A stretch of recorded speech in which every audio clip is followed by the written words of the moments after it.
سلام زخبركم تخاتاتلتي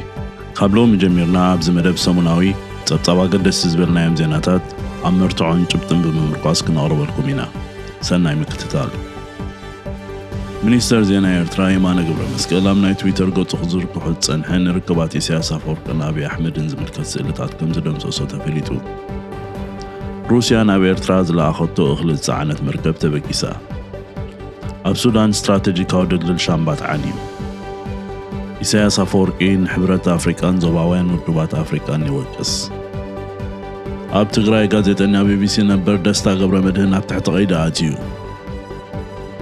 أمريكا ناب إثيوبيا ناي مقبرة ديت ملاخ داقم كجمرو مخانا أفليتا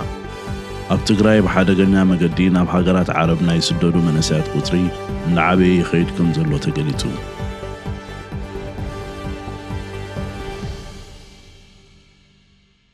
منيستر زينا إرترا يمان قبر مسكال كاورح حملة خلتشحن 18 تنجميرو أبناي تويتر و إكس قطو كزرقو حوزت سنحن ركبات إساياس أفورقان أبي أحمد نزمت كسئلتات كم زدم سوسو تفليتو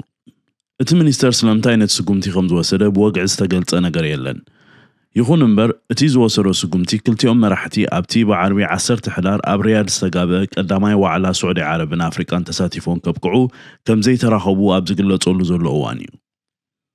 أبتو على إسياسن أبي أحمد ببوغنوم مستفلاليو مرحت هاجرات عربنا أفريقان كراحبو خلو نحد حدوم قناي تراحبون أمون غوزون كلتا مرحتي زتسن حزم دنا نحرف فخمت الحرمصنح زحالف ورحيد إثيوبيا وقضاي منستر أب نواننت أفدق بحر هاجرو عملكتو دحرز عربو حساب نبقر حنت قوتو يخيد مهلاو مارتين بلاود زركوبو مستفلاليو تنتنتي بوليتيكا قرني أفريقا يمتو لو إذن بوزحات إرترايان زغط عنوان أفدق بحر زملكت زربا حيال إثيوبيا نتفت محبرة وميديا قداماي منستر أبي أحمد نت تشميمو وزولو وشت أو قجت مخوالن أنفت هزمين مغيارن زهاندسو سلت مخانيوم زغلتو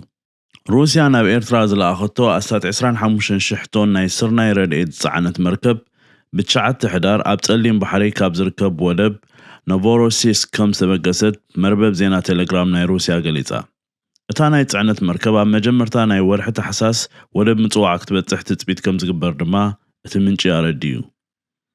روسيا بحملة خلتشحن 23 بستقابة وعلى هاجرات أفريقان روسيان نشدش هاجرات أفريقان ناي إخلا حجز كتقبر بزاعته وتمبتع مسارتها إذن بإرترا زغنعه أسات 25 شحتون ناي سرنا يردت لي خازلا اتن روسيان نفسه كفن كاب 25 كساب 5 شحتون زبت احنا إخلا ردت كتلقسلن زوسنا شدش هاجرات إرترا صومال مالي بوركينا فاسو نيجرن زيمبابوينين روسيا اتناي اخل رديت رايزي كونه ناي مبطاط حوت ايتاتون بعلا خشفونو مخانا يتمابطعا كابتن منغست كرملين سرناي زركبونا اخل رديت كلغسلن مخانو زتقسن شدش هاجرات افريقا بزيكا صومال اتن كالوت كلن اب كوينات يوكرين انصار هاجرات نيتون معرابن ناي تقاومو مرقصو زوسداين ام معراب افريقا زركبا غزاتات فرنسا زنبرا مالي بوركينا فاسو نيجرن ابزوانزي بوتادراو علوا بسلطان بزديو بمرحت زمرحا زلوا خوينن برغيساوي منغستي ناب سلطان كملصا بهاجرات معراب صوت زغبرلن زلوا هاجراتين اب سودان اتين ختماتات دورمانن كارتون بحرن زراخب اب لعل فلق نيل سهانص استراتيجيكاون تاريخاون دلدل كم زعنوه سودان تريبيون سبهاله معكن زينا حبيرو سراويت سودان تدلدل حيلتات فطان دغف RSF كم زفرسو يزخصص سراويت سودان ام مغلطيو اتسقمتي تقاوم حيلتات كم جبره منسي نايت سراويتنا اب زوريا دورمان زغبر عود نابعناوي ناي حنا مفداي تكبار بمغياي نتوسان دلدل افريسو مخبل كسيسولو حيلتات فطان دغف RSF بوغنوم اب عنوت نايت دلدل زخونه يكون ايد كم زينبرون بمغلاط سراويت سودان اتسقمتي حيلتاتهم كداخمهم يخيليلو بمأمان زوسودو مخانو يخصو نبرت نايت خبابي بقلام 11 حدار بصقاماي ገምገም ናይ ዱርማን ቅድሚ ሕጂ ሰሚዖም ዘይፈልጡ ዓቐን ድምጽ ዝነበሩነት ጉይ ከም ሰምዑ ገሊጾም ዓቐን ጉዳት ናይ ትድልድሉን በአዝዩ ልዑል ዓቐን ናይ መዕናው በቕዓት ዘለዎ ነታ ጉይ ከም ዝፈረሰ ዝምስክር ምዃኑ ጸብጻብ ሱዳን ትሪቢዩን የረድእ ምፍራስ ናይ ትድልድል ነቶም ውሽጥን ምብራቃውን ካርቱም ዝርከቡ ኣሃዱታት ሓይልታት ፈጣን ደገፍ ዓቢ መሓነቆ ንቐረብ ዕጥቅን ስንቅን ከም ዝኸውን ይግለጽ መንግስት አሜሪካ ነቲ ብሰንኪ ብልሽውና አቋሪጥዎ ዝጸንሐ መልአኽ ናይ መግብረ ለኤት ናብ ኢትዮጵያ ኣብ ዝመጽእ ወርሒ ዳግም ክጅምሮ ምዃኑ ዋሽንግተን ፖስት ንላዕለወይቲ በዓልቲ ስልጣን ተሃገር ብምጥቃስ ሓቢሩ። ጋዜጣ ዋሽንግተን ፖስት ንወሃቢት ቃል ትካል ኣህጉራዊ ልምዓት ሕቡራት መንግስታት ኣሜሪካ USAID ጀሲካ ጀኒንግስ ጠቒሱ ኣብ ዘርግሖ ሓበሬታ መንግስቲ ኣሜሪካ ናብ ኢትዮጵያ ዳግም ናይ ምግቢ ረድኤት ክልእኽ ዝወሰነ መንግስቲ ኢትዮጵያ ኣብ መስርሕን ኣገባብን ዕደላ ረድኤት ሰፊሕ ምትዕርራያትን ጽገናን ከም ዝገበረ ስለ ዝገምገመ ምዃኑ ኣፍሊጡ። መንግስቲ ኣሜሪካ ናብ ኢትዮጵያ ዝለኣኽ ናይ ምግቢ ረድኤት ሰፊሕ ዝርግሐ ብዘለዎም ብዝተዋሃደን ስርቂ ዝመት ምንባሩ ድሕሪ ምርግጋጽዩ ካብ ቅድሚ 5 ኣዋርሕ ጀሚሩ ደው ኣቢልዎ ጸኒሑ። ብመሰረት ዝሕጂ ተበፂሑ ዘሎ ስምምዕ መንግስቲ ኢትዮጵያ ኣብ ምዕዳል ናይቲ ረድኤት ይኹን ኣብ ምቁፅጻር መኻዚኖታት ናይቲ ረድኤት ብዙሕ ኢድ ኣይክህልዎን እዩ። መንግስቲ ኢትዮጵያ ኣብ ዝምታ ናይቲ ረድኤት ኢድ ንዝነበሮም ናይ ፌደራልን ክልላትን ሓለፍቲ ንምፅራይ ምርመራታት የካይድ ከም ዘሎ እዩ ዝገልጽ። ድሮውን ኣብ ክልል ትግራይ ዓሰርተታት ታሕተዎትን ማእኸሎትን ሓለፍቲ ምስ ስርቂ ናይ ምግቢ ረድኤት ብዝተኣሳሰር ተኸሲሶም ምህላዎም ፕሬዚደንት ግዝያዊ ምምሕዳር ትግራይ ጌታቸው ረዳ ኣፍሊጡ ኣሎ። ወሃቢት ቃል USAID ጀሲካ ጀኒንግስ እቲ ረድኤት ናይ ምልኣኽ ዕማም ንሓደ ዓመት ንፈተነ ዝቕጽል ምዃኑ ብምምልካት ትካላ ኣብ ውሽጢ እዚ ሓደ ዓመት ነቲ መንግስቲ ኢትዮጵያ ተግቢረ እዩ ዝብሎ ናይ ኣሰራርሓን ጽገናን ምትዕርራያት ብደቂቅ ክከታተሎን ክመዝኖም ምዃኑ ኣፍሊጣ ኣላ። ናብ ኢትዮጵያ ዝለኣኽ ዝነበረ ናይ ምግቢ ረድኤት ቅድሚ 5 ኣዋርሕ ደው ቅድሚ ምባሉ ኢትዮጵያ ካብ ዓለም እታ ዝዓበየ ናይ ኣሜሪካ ረድኤት እትቕበል ሃገር እያ ነይራ። ጋዜጠኛ BBC ትግርኛ ደስታ ገብረ መድህን ብ14 ሕዳር ኣብ ከተማ መቐለ ብኣባላት ጸጥታ ከም ዝተኣስረ ነጠፍቲ ማሕበራዊ ሚድያ ዝኾኑ ተጋሩ የቃልሑ ኣለዉ። ጋዜጠኛ ደስታ ገብረ መድህን ብ13 ሕዳር ኣብ መቐለ ንዝተኻየደ ኣኼባ ግዝያዊ ምምሕዳር ትግራይን ህዝባዊ ወያነ ሓርነት ትግራይን ኣመልኪቱ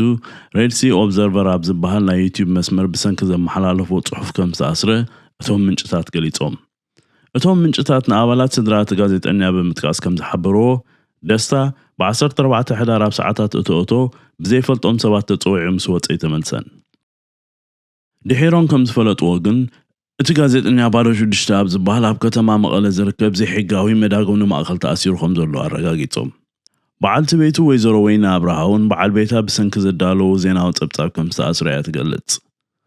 ቅድሚ ኣስታት 3 ዓመታት ኣብ መንጎ ፌደራላዊ መንግስቲ ኢትዮጵያን ህዝባዊ ወያነ ሓርነት ትግራይን ኩናት ምስ ተወልዐ ጋዜጠኛ ደስታ ኣብ BBC ዝነበሮ ስራሕ ገዲፉ